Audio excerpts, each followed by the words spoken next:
Hello. అమెరికాలో గత 2.5 దశాబ్దాలలో ఎన్నడూ చూడనంత నిరుద్యోగ సంక్షోభం ఏర్పడింది. దీనిపై మనం ఒక చిన్న విశ్లేషణ. అఫ్కోర్స్ అసలు నిరుద్యోగం ఎందుకు ఏర్పడింది, అలాగే అమెరికాలో ఏం జరుగుతోంది ఒకసారి చూద్దాం. ఎన్నో ఆశలతో ఉన్నత చదువుల కోసం అక్కడికి వెళ్ళినటువంటి వాళ్ళలో వేల మంది మాస్టర్ డిగ్రీని చేతపట్టుకుని రోడ్ల వెంట తిరగాల్సి వస్తుంది. ఒకవైపు బ్యాంకుల నుంచి తీసుకున్న విద్యా రుణం అంటే ఎడ్యుకేషన్ లోన్ వాళ్ళని భయపెడుతుంటే, మరోవైపు అసలు ఉద్యోగం ఎప్పుడు వస్తుందో తెలియక తీవ్ర ఆందోళన పడుతున్నారు. దాదాపు 4-5 ఏళ్లుగా ఉద్యోగాలు చేస్తున్న వారిని కూడా సాఫ్ట్వేర్ కంపెనీలన్నీ తొలగించేస్తున్నాయి.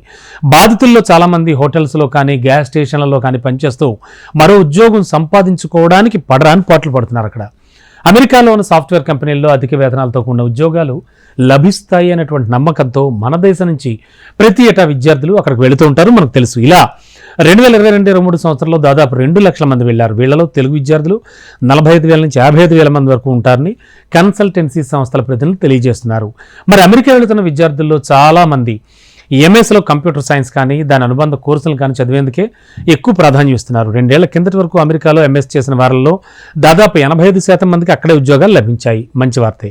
కానీ కోవిడ్ ప్రభావం 2020 సంవత్సరంలో మొదలై ఏడాదిన్నరకు పైగా కొనసాగింది.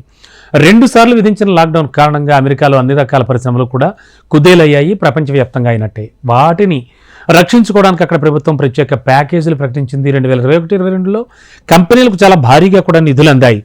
బ్యాంకులు కూడా తక్కువ వడ్డీకే వేల కోట్ల రుణాలు ఇవ్వడంతో అనేక కంపెనీలు చాలా పెద్ద ఎత్తున ఉపయోగించుకున్నాయి. ఫలితం ఐటీ కంపెనీలకు అనూహ్యంగా ఆర్డర్లు వచ్చేశాయి. కంపెనీలు సైతం ఉద్యోగులను అదే స్థాయిలో తీసేసుకున్నాయి. కోవిడ్ ప్రభావం తగ్గిపోయాక యుఎస్ ప్రభుత్వం ప్యాకేజీలను నిలిపివేసింది. పారిశ్రామిక రంగం మాత్రం పెద్దగా ఏం పుంజుకోలేదు. లాక్డౌన్ సమయంలో వివిధ సంస్థలు కానీ వ్యక్తులు కానీ ఇచ్చిన రుణాలు తిరిగి వసూలు కాకపోవడంతో బ్యాంకులు కూడా ఆబ్వియస్లీ ఆర్థిక ఇబ్బందులు ఎదుర్కొన్నాయి. దీంతో అవి రుణాలు ఇవ్వడం అనేది ఆఫ్ చేశాయి. అప్పటిదాకా 3-4% వరకు ఉన్న వడ్డీ రేటును గరిష్టంగా 8% అంటే డబుల్ చేసేశాయి. అమెరికా చరిత్రలో వడ్డీ రేట్లు ఈ స్థాయిలో పెరగడం ఎక్కువే అని ఆ దేశస్తులు సైతం చెప్తున్నారు. మరి దీని ప్రభావం పారిశ్రామిక రంగంపై గట్టిగా పడింది. ఈ నేపథ్యంలో ఐటీ కంపెనీలకు ఒకసారిగా ఆర్డర్లు తగ్గిపోయాయి. చేయాల్సిన పని కంటే మానవ వనరుల సంఖ్య అధికంగా ఉండడంతో ఐటీ కంపెనీలు కోవిడ్ సమయంలో చేర్చుకున్న ఉద్యోగుల్ని 2023 మార్చి నుంచి తొలగించడం మొదలుపెట్టాయి. అధిక జీతాలు పొందుతున్న ఉన్నత ఉద్యోగులను భారీగా తొలగించడం మొదలుపెట్టాయి. కొన్ని కంపెనీలు అయితే జీతాలను పూర్తిగా తగ్గించేశాయి. గతంలో వేల మందికి ఉద్యోగాలు ఇచ్చిన ఐటీ కంపెనీలు ఇప్పుడు 100ల సంఖ్యలోనే నియామకాలు చేస్తున్నాయి.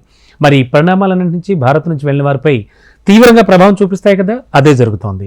తెలుగు రాష్ట్రాల నుంచి వెళ్ళిన వేల మంది ఎంఎస్ పూర్తి చేసిన ఉద్యోగాలు దొరక్క అక్కడ నానా ఇబ్బందులు పడుతున్నారు. ఇది మాత్రం ప్రజెంట్ జరుగుతున్నటువంటి సిచ్యువేషన్ యుఎస్లో. చూడాలి మరి ఈ పరిస్థితి నుంచి ఎప్పుడు అమెరికా బయటపడుతుందో.